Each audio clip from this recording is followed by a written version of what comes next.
Financial Survival Network, helping you to survive and thrive in the new economy. Get our complimentary newsletter at financialsurvivalnetwork.com. This is the Financial Survival Network. Financial Survival Network is presented to you by Regal Assets. Buy and sell physical gold and silver through your existing retirement plan, 100% tax-free with Regal Assets. If you want to include physical gold or silver in your existing IRA or old 401k, request your free investment kit, which was recently featured in the Forbes and Smart Money Wall Street Journal magazines. Call toll-free 855-678-6620, 855-678-6620, or visit regalassets.com. You are listening to the FinancialSurvivalNetwork.com. I am Kerry Lutz, 1590 WPSL. Is the Department of Homeland Security coming for your safe deposit box, for your gold, for your guns, for your butter, for your food? Well, I don't know the answer to it, but I'll tell you what. There's 2.9 million website hits on safe deposit box confiscation by Homeland Security, and not one of them has got the memo to back it up. And Diana, Zoppa, and I are catching up on it right now. Hello, Diana. Good day to you, Kerry. How's everything going? Going great, but, you know, this story is disturbing me. And not because I don't believe, and if you haven't heard about it, supposedly memos have been sent to bankers around the country that Homeland Security has the right to enter into a bank, open a safe deposit box, inspect its contents, seize them. They're looking for gold, guns, and I don't know what else, probably money too, lawyers, guns, and money. And they keep referring to basically memos by Homeland Security sent out to banks, and that if the bankers disclose them, they could be prosecuted. Where are the memos? I want to know this.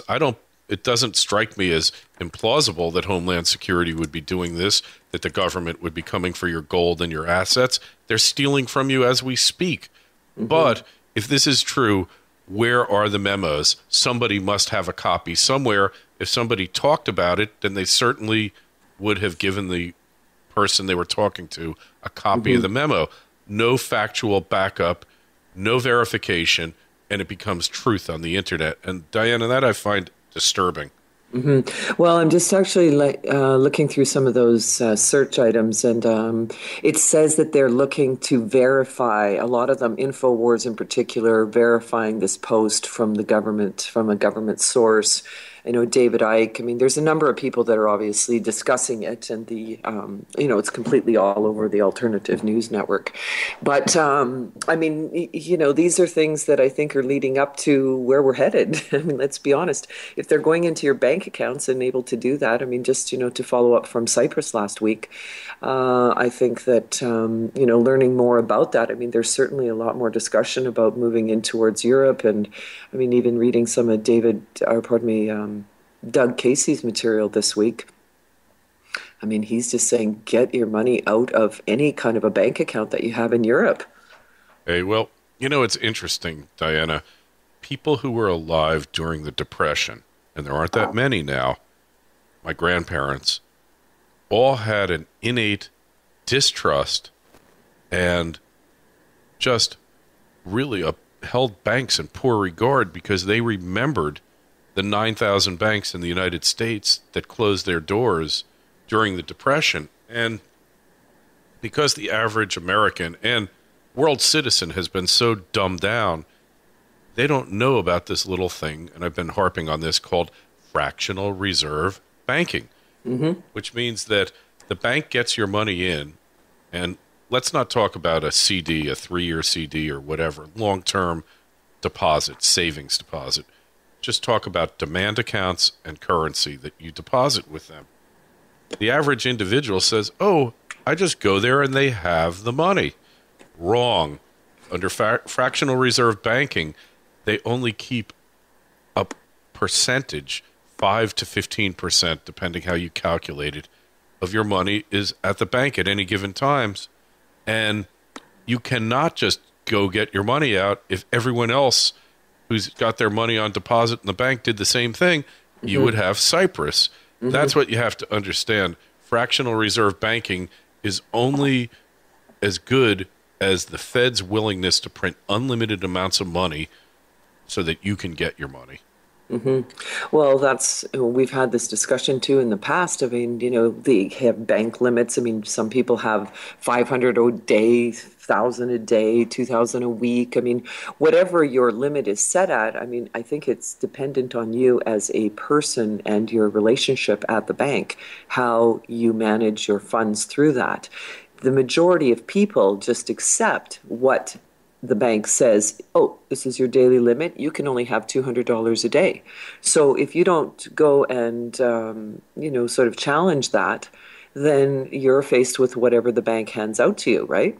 Sure, that's it. And as we talked about last week, even a little bit about, the amount of money that's been printed. I mean, there's certainly not $16 trillion bills being printed out there. And then again, it's all electronic. Actually, it's an interesting thing that you raised because all of the money in the bank and everything comes out to something like $9 trillion.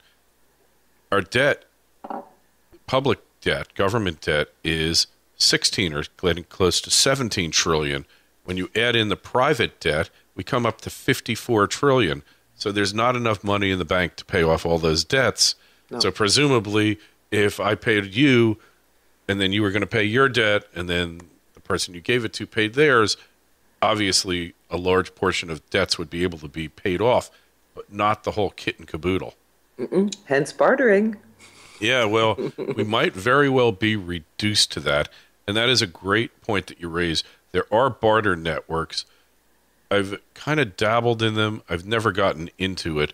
But the concept of the work exchange, I don't know if we talked about that before, but I'm a lawyer. I put in an hour into the work bank. And then everybody's labor is the same. I need my house cleaned. I get you for an hour. And then somebody needs to talk to me. They get me for an hour. And they have these exchanges, and they're growing like wildfire because people are stuck with lots of labor and no one else competing for it. So why not do it? Yeah, no, and no, it's the barter thing. I mean, Richard Mayberry. I mean, back and interviewing him over the years and things, just the discussion about currency is whatever two people deem the exchange. Right. I mean, if you and I want to trade seashells and we're happy with that and we're calling that the exchange, that's what it is. I mean, if it's, bread for milk, I mean, however you want to do it, I want to give you a bottle of liquor to cut my hair. I mean, however you want to deem currency, that's what works for people. And that's how the majority of people got by. I mean, going back to basics, and I remember in my early days, there's some really great little books out there. I mean, the Richard Mayberry books, I recommend those constantly to people because they're so basic about money and in particular learning about the Federal Reserve. And when you're thinking back to before banking and how banking kind of got started, I mean, think about the Old West. I mean, they only established banks because gold and silver were so heavy. They needed a warehouse. You got a piece of paper that said, yes, you had this amount. And then it was an exchange. You could only do it in the town. Then it expanded to other towns. And, I mean, that's basically the growth of it, right? And how it worked. Yeah. But, so many people don't go back to that. But, this is the 100-year anniversary of the Federal Reserve. And, what I find amazing is you don't hear one single thing about it. Yeah, I mean, they're not planning big celebrations around the country. Help Bren Bernanke celebrate the 100th anniversary of the Fed. Bring money. I'm surprised. Bring money. I haven't. I've been just spending a bit more time this week researching some topics for us and discussions because I've really been, it's easy to get out of the loop in lots of things with reading. Oh, yeah. And the world moves so fast these days. If you're not paying attention to the headlines every minute, you're out of the loop. But I mean, really, I mean, thinking about this Federal Reserve thing, I mean, there's a lot of, I think that there's more and more people are starting to, learn more, a little bit more, because I mean, they're starting to feel the pinch. This class separation is starting to happen, and with this inflation, and it's absolutely, your money just doesn't go as far as it used to. You have to be very diligent on how you spend, and how, if you're on a very fixed budget, I think that people that, they've worked really hard all their lives to get to a specific place, and now they're at a place where their savings are being wiped out. And part of it is they just keep printing. I mean, there's been no more printing of money now than there has been, in all time. Obama's just, he's full steam ahead. Yeah. And I mean, the bubble is getting bigger and bigger and bigger. And I read just a recent quote here, and it was about the sunset. Did you see this one? It was about the sunset on the U.S. economy. It's just, the bubble, how much can they keep printing before it is going to burst? And, things are just getting to the point where if people don't start to change the way that they do things, I mean, they're not going to be prepared. They're going to be forced into doing changes that they're not going to like. Oh, yeah, they're not going to become aware of this. They're not going to alter anything until they absolutely have to, Diana, because, I'll just mention a little later, but there was a thing on Facebook that said people don't want to face the truth because they don't want to give up their illusions. And the illusion of normalcy, that everything's fine, the United States, freest, greatest country in the world, blah, blah, blah, which we all know to be untrue now. It's a shadow of its former self. A lot of people know it's not true, but they won't give it up, because then they might have to change. You might have to actually think, and you've got a lot of things going on that you just don't want to face, that you'll face when you have to. Kick the can down the road, just like your government does. And that's really what's happening there. So anyway, on to more happier things. How much money are you going to save me this week? I'm going to save plenty. Actually, before we just go there, I wanted to just say one thing here. I saw a headline today that a top Obama fundraiser, Bruce Heyman, a former Goldman Sachs partner, is now named the U.S. ambassador to Canada. Oh, good. Well, another Goldman boy makes good. Yeah, as the picture is, our own lovely Prime Minister Stephen Harper with Obama, giving at the G20 talks, and it'll be interesting to see how it goes. I mean, this is all, to me, there's more and more discussions about the North American Union and etc. Yeah. So, I think that the people that get put in place, of course, have their own agendas for what they're learning and working towards, right? I think you're right about that. And, hey, it's we're going downhill in a hurry. And, it's really what it comes down to. I had this guy on just before you. He calls himself Captain Capitalism, a little younger than us. He's written 3-4 books, got a great blog. And it's called, in this latest book that I'm reading, he sent me, called Enjoy the Decline. And once you accept the fact that you are not your country, don't make your country part of your identity. You are you. You happen to have been born where you were born as an accident of fate, but it isn't you. You are you. You're not your country. Yeah. Once you get through that, then you realize, hey, and he gives an example, the siege of Berlin at the end of World War II. On the one side, you got the Russians who are shelling ceaselessly, so you can't get out of it there. On the other side, the Americans and the Brits are attacking, and in any event, you can't go that way because the Gestapo will kill you. So what are you left to do? And they partied like it was 1999, literally. They didn't have electricity, they had bonfires, and they got out all their provisions, and they lived like, this is the last day I'm going to be alive. And you know what? There's a certain wisdom to that that you really need to be thinking about, because I'm not predicting cataclysm, end of civilization as we know it, Mad Max, Beyond Thunderdome, but it ain't going to be like it is now either, that's for sure. Well, the other thing too that's just, people's ideas of what politicians are. I mean, really, they're Yeah. just people. Why are they so glorified? I don't really know. I mean, it's one of the worst Yeah. careers and, lines of Yeah. work that you They're can not do. just people. They are extremely flawed people who bring out the worst in humanity and themselves. And, they should all be sitting in, for the most part, in solitary. But, Yeah, I won't get into my true feelings I about know. I politicians. always go back to Salente and, he's, they're the class clowns and the class presidents that you all love to hate. Yeah, exactly. I They're mean, the most really, it's the same despicable. person. The Yeah, same person, right? the most Anyway, despicable but people. everybody thinks, because they're in that positioning that they have to be glorified, and I find it to be crazy. And so when you examine that, and just just the amount of money. I mean, one of the things that would be, for saving money for the U.S. would be cut down on Obama's budget, just his personal spending that goes on. It's just crazy. I mean, his entourage and how much money they spend traveling around doing nothing. Or the wife's vacations with the kids. Exactly. First, they go off skiing.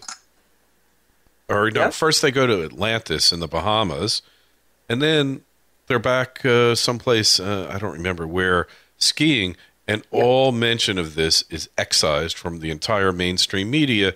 And then, every every weekend, there's a party at the White House with major, major musical talent. They're spending $1 million a week on parties at the White House, from what I've heard. So, I know, no one's saying anything. What is yeah, going on? How yep, can this happen when people are, starving out in the street? I mean, they're not starving. You can't starve in the U.S. in a sense, but I mean, basically, I mean, it's just craziness, and no one. yeah, But I know, but that's the point, I guess. This is that brings an interesting point up. I mean, the people who are concerned about it, and is there enough going on to try to stop it? I mean, people like you, people like me who are saying, okay, enough of this. Like, why, are we doing more? Should we be, revolting a little bit? You know what I mean? And saying, hey, come on, that's his tough term. But I mean, yeah. why are we not, voicing our opinions more or marching in the streets about it? And why is that not happening? It goes back to, again, the type of lifestyle that people live in the Western. I mean, there's a complacency and apathy situation that happens that people just, they don't, want to be involved. They're so concerned with their own lives. But that's the big catch-22, right? I mean, Sure. keep them all busy so that they don't know what you're doing out there in the political world. And that's what's exactly happening. And it is at its finest right now. Oh, yeah. They've got a well-tuned violin. Oh, yes.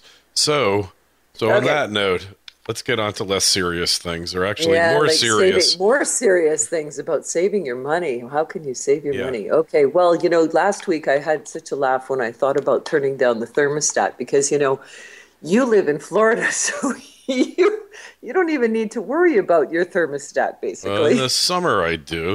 It's hot Yeah. as hell. But one thing we have here, most of the houses are concrete block construction. And like, for instance, my house here got 10-foot ceilings, and that's designed for the warmer climate and really does keep a lot of the heat out. But yeah, I could knock up the thermostat a couple more degrees and save 20 or 30 bucks a month, no doubt. Well, I mean, it's not necessarily for you, but we're talking about people who, for anybody who's interested to do that, because, well, so, like in our house, and we're going back to that, the boys in my family, they're a little more resilient to colder temperatures, and that's actually true for men and women anyways. Women don't handle the cold as well as men do. But having said that, I think, anyway, that's just one way. The next thing that I kind of went on to was the water. We've never really discussed the water situation and water bill. And I mean, water will Yeah. be major, that'll be major for the future, of course, and it already is. Oh, yeah. But, just saving on water. And I did a little research into actually, even flushing. I mean, it's the amount of times of flushing that you actually do. If you're in the bathroom, you see like a tissue in there, you flush it right Yeah, away, sure. right? So, I mean, every time you flush, I mean, flushing the toilet is a lot, 6 to 9 gallons, depending. I mean, they have efficient toilets now and things. But anyway, flushing less is definitely a part of it. All water, brushing your teeth without the water running. I even read about Navy showers, which is get in the shower and turn the water off when you're soaping up. Now, how about that one? I never thought of that, but now we're getting cutting a little too close to the bone here. No. These money-saving techniques, if you want to do them, great.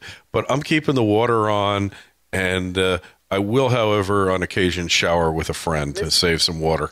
I'm not recommending it for you. All I'm saying is that there are ways, and the whole that's just it was just something I throw these in for humor more than anything. All right, well, I'm not running out and doing it, so I'll take it in the spirit it was intended.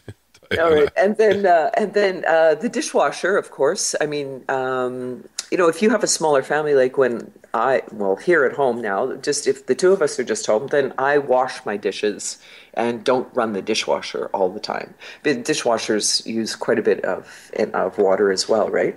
And, lawn watering, all that sort of stuff. So, I mean, saving on your water bill, which, I mean, we pay a lot for water at our house.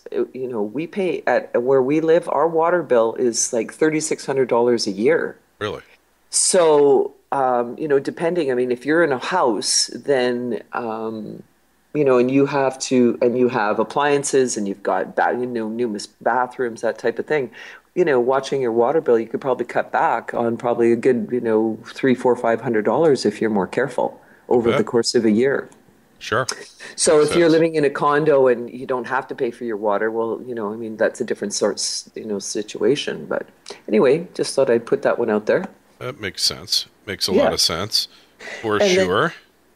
And then there's also the energy. Back to energy saving in a sense, but replacing old appliances so that they are more water or energy saving. Anything that was before 1992 or 96, even some of those models have no energy. I mean, an old fridge that you bought way back when that's still operating could possibly still be put to energy saving purposes. The energy efficiency of new appliances. Like I had a air conditioner blow out on me a few years ago, and I got a new one, and the thing was like 5 times the size of the old one. And what it was is it put more air through it somehow, and it was about 25 or 30% more efficient. Same thing with kitchen appliances like refrigerators. I had a refrigerator that was from 1995 or 6, got a new one, and it's 3 times more efficient. Same with the oven, not so much because it puts out electric heat, but also the what else do we have? The dishwasher for sure used less water, less energy, and got the dishes much cleaner as a result. So go figure. And do you know that there's such thing as peak hours as well for running energy? In some places, I'll tell you a funny story about that. They used to have it in Westchester County in New York, and what I would do, I tried for a while because air conditioning in this house was big house, really expensive. So I made the thing go on at 1 a.m, where the rates were by far the cheapest.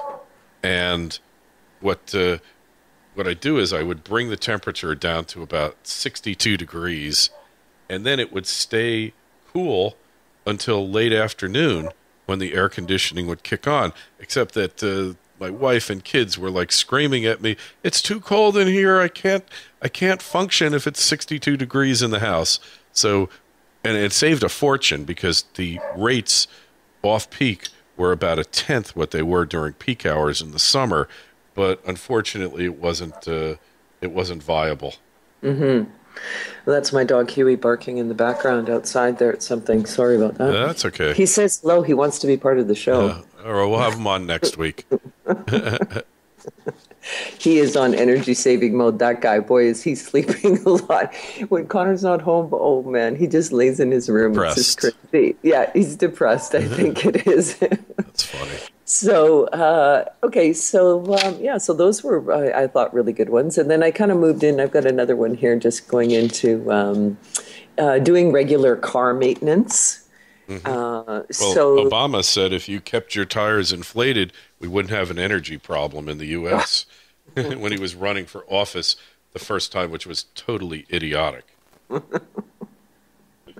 didn't hear that. That's a good one. Yeah, that was one of his solutions to the energy crisis was Really? keep your tires inflated. Oh, well, that's a nice suggestion, but it Properly is good for inflated. gas mileage, but I mean, properly inflated. But the other thing that you can do, of course, I mean, if you do regular maintenance on your car, then, you're bound to, they will find things before they turn into major problems, of course. And then, changing your filters and changing your oil on a regular basis, of course, add as much as 14% on fuel efficiency. And so, I mean, I thought those were good points for this week. Hey, well, my friend Dr. Frankenstein, he's the petroleum engineer, and he's created a bolt-on retrofit for cars to save energy. He said that it triples the mileage. Basically, what happens is it goes into this device ahead of your fuel injectors and everything else. The gasoline is heated up and made into a fine mist and then shot into your engine. So as a result, it puts out the same amount of energy, the same power, but you're using a lot less, over one-third less, he says. So I don't really want to try it on my car, but I want to see somebody who does it on their car because, this could be revolutionary. Imagine getting 3 times the amount of mileage on your car. I'd be getting 70 miles to the gallon. Well, I have been looking at those electric cars. Holy man, they are gorgeous. The Tesla, and then there's there's another one too. I mean, and in Vancouver they're putting the Fisker, and they're both near bankruptcy, mind you.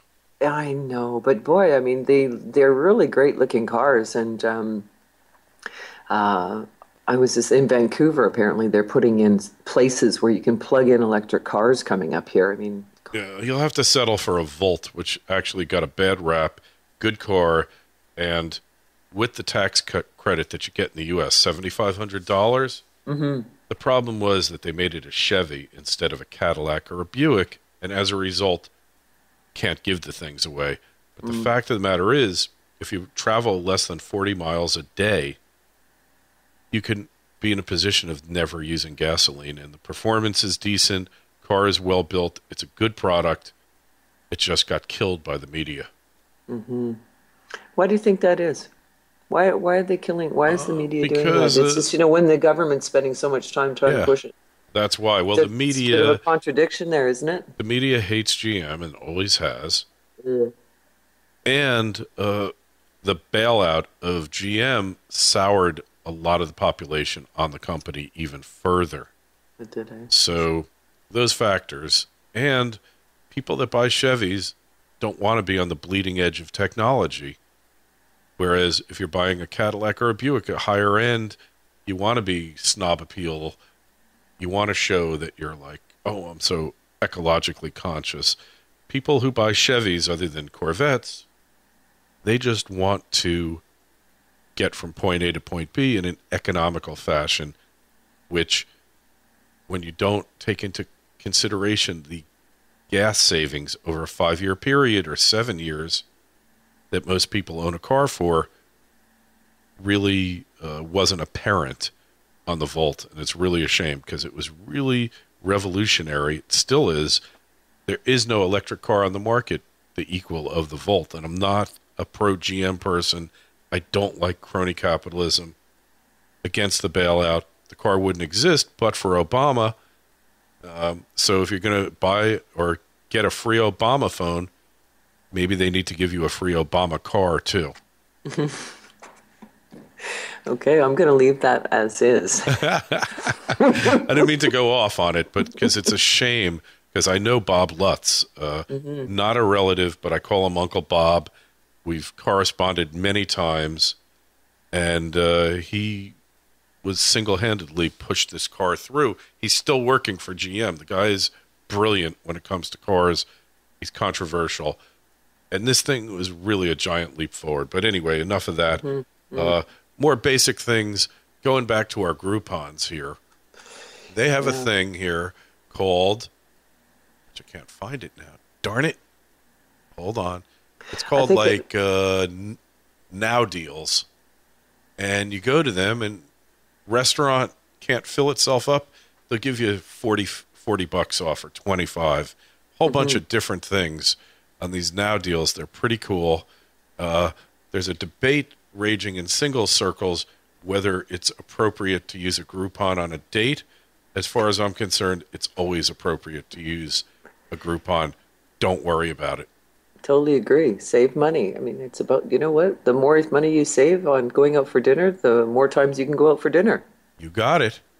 That's and, it. You know, that's if that's the way that you know, if you're single and you need to be going out or you are going out. I mean, we're out a lot, and you know, we sort of pick and choose, and we've come to the point with restaurants where we pick what are we having for dinner? What do we want? Okay, we're going to the restaurant that makes it the best. Yeah, exactly.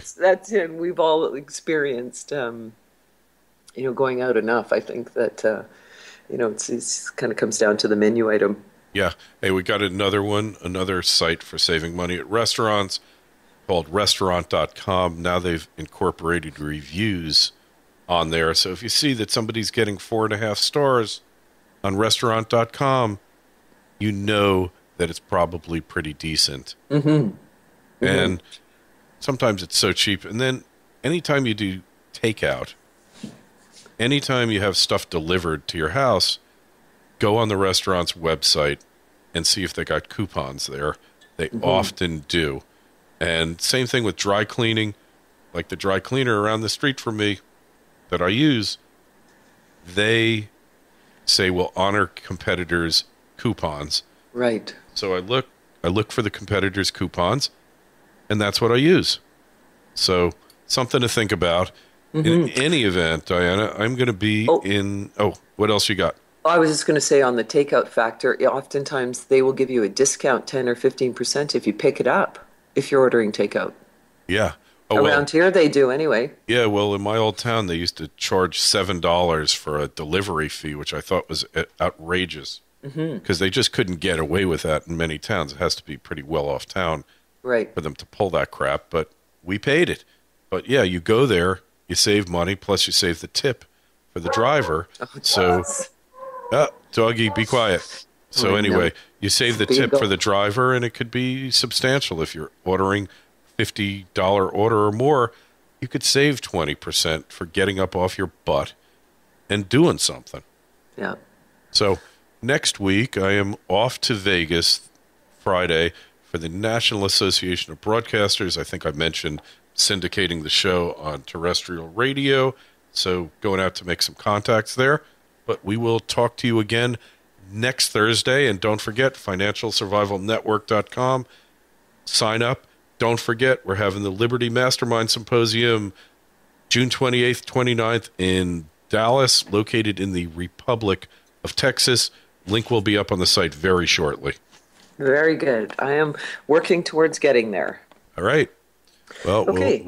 we hope we see you there. Have a good week ahead. And we'll catch up next week on next Thursday. Sounds good, Kerry. Thanks. Bye. Bye. What am I doing? Hold on. I keep hearing that many people believe that the best investments are sold by large investment houses. But how many people do you know who got rich in the stock market? I thought so. Jason Hartman has helped thousands of people create real wealth with real estate. He has over 20 years experience, and his company provides the complete solution for real estate investors. Isn't it time you acquired property in diverse, growing markets nationwide for as little as $15,000 down? Don't let inflation destroy the value of your savings, stocks, or bonds. Real estate is the one investment that allows you to profit from inflation. For cash flow and capital appreciation, there's nothing else like it. Make your money work as hard as you do by building an income property empire. Go to www.jasonhartman.com. and tell them Kerry sent you.